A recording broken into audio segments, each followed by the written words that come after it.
আসসালামু আলাইকুম ওয়ারাহমাতুল্লাহি ওয়াবারকাতুহু। প্রিয় দর্শক মণ্ডলী, আপনারা কেমন আছেন? আশা করি আপনারা ভালো আছেন। আপনাদের দোয়ায় আমিও ভালো আছি। তাই প্রতিদিনের মতো আজকেও একটা ব্লগ নিয়ে আসলাম, যে ব্লগটি আপনার প্রত্যেকেরই অনেক গুরুত্বপূর্ণ। এবং যারা ফেসবুকে কাজ করেন প্রতিনিয়ত, হয়তো আমরা ফেসবুকের মধ্যে অনেকেই অনেক রকম করে অনেকগুলো বস্তু হয়তো ডিলিট করে ফেলি। তো ভুলের চুকে হয়তো কিছু প্রয়োজনীয় বস্তু আমরা ডিলিট করে ফেলি। তখন সেই ডিলিট করে দেওয়া সম্পূর্ণ তথ্য, হয়তো পুরনো বস্তু যেগুলো ডিলিট করে দিয়েছিলাম, সেই ফেসবুকের থেকে ডিলিট হওয়া অনেক কিছু বস্তু আমরা রিস্টোর এক ক্লিকে কিভাবে করব, সেই বিষয় নিয়ে আজকে আলোচনা।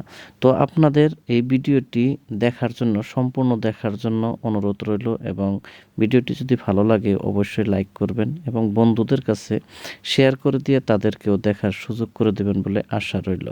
তো যাই হোক, আমি কথা না বাড়িয়ে নিয়ে যাচ্ছি আপনাদেরকে সরাসরিভাবে আপনার যেটা অফিসিয়াল ওয়েবসাইট, অফিসিয়াল যেটা ফেসবুক অ্যাপস আছে, সেই অ্যাপসটি আপনি ওপেন করে নেবেন সর্বপ্রথম।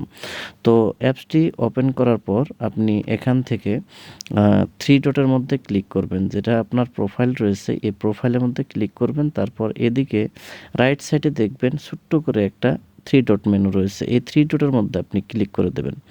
এইভাবে যখন ইন্টারফেস আসবে, এখান থেকে আপনি আর্চিভের মধ্যে এই যেটা উপর থেকে এডিট আছে, তারপর দেখবেন এই 4 নম্বর অপশনটা, এই আর্চিভের মধ্যে ক্লিক করে দেবেন। তো আর্চিভের মধ্যে ক্লিক করে দেওয়ার পরে আপনার ডিলিট করে দেওয়া বস্তুটা যেহেতু আপনি বের করবেন, এখান থেকে ট্রাস্ট আছে, দেখুন এই যে উপরের দিকে আছে, লক্ষ্য করবেন। তো যদিও ছোট দেখা যাচ্ছে, আমি দেখাচ্ছি। তো ট্রাস্টের মধ্যে ক্লিক করে দেওয়ার পরে আপনার এখানে ডিলিট হয়ে যাওয়া সম্পূর্ণ বস্তু, কিন্তু কত পুরনো হোক, সম্পূর্ণ এখানে রয়েছে। তো যাই হোক, এগুলো বস্তু আপনি দেখবেন। দেখার পর আপনার যদি একটা একটা করে বেছে নিয়ে কোনটা আপনার প্রয়োজনীয়, সেই বস্তুটি আপনি সিলেক্ট করে নিতে পারেন, কিংবা আপনি অল সিলেক্ট করে নিতে পারেন। সম্পূর্ণ যদি আপনি রিস্টোর করতে চান, তাহলে সম্পূর্ণ কিন্তু আপনি রিস্টোর করতে পারেন।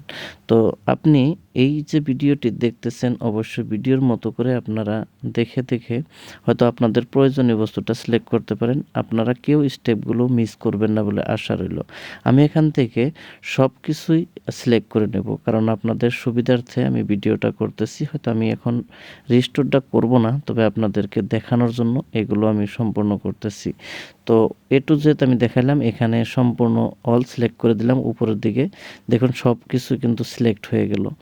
এখন সিলেক্ট হয়ে যাওয়ার পর আপনি যদি এইখানে দেখুন আর্চিভ বলে লেফট সাইডে একটা অপশন রয়েছে, এখান থেকেও আপনি যদি চান আর্চিভের মধ্যে ক্লিক করে দিতে পারেন, কিংবা আপনি রিস্টোরের মধ্যে ক্লিক করে দিতে পারেন। যদি আর্চিভ করে দেন তাহলে আপনার পার্মানেন্ট ডিলিট হয়ে যাবে, আর যদি রিস্টোর করেন তাহলে আপনার আবারও রিকভারি হবে। তো ইয়ার মধ্যে আরও একটি অপশন রয়েছে, শুধু কিছু কিছু মানুষের ক্ষেত্রে হয়তো আলাদা ধরনের রয়ে থাকতে পারে। তো সেই ক্ষেত্রে আমি আরেকটি বস্তু দেখাচ্ছি এই ভিডিওর মধ্যেই। আরেকটা বস্তু হলো, এখানে আরেকবার দেখবেন থ্রি ডট মেনু রয়েছে রাইট সাইডে, নিচের দিকে একটা রিস্টোর থ্রি ডট রয়েছে। এই থ্রি ডটের মধ্যে আপনি ক্লিক করলে এইভাবে ওপেন হবে। আপনার এখানে থেকে রিস্টোর ক্লিক করলে এইভাবে একটা ইন্টারফেস চলে আসবে। এই ইন্টারফেস আসার সাথে সাথে আপনি যদি এখান থেকে রিস্টোরের মধ্যে ক্লিক করে দেন আবারও, তখন আপনার যা কিছু ডিলিট ছিল সম্পূর্ণ এক ক্লিকে কিন্তু আপনার রিস্টোর হয়ে যাবে। আর যদি আপনি এখান থেকে ডিলিটের মধ্যে আর্চিভের মধ্যে ক্লিক করেন, তাহলে কিন্তু পার্মানেন্টলি ডিলিট হয়ে যাবে।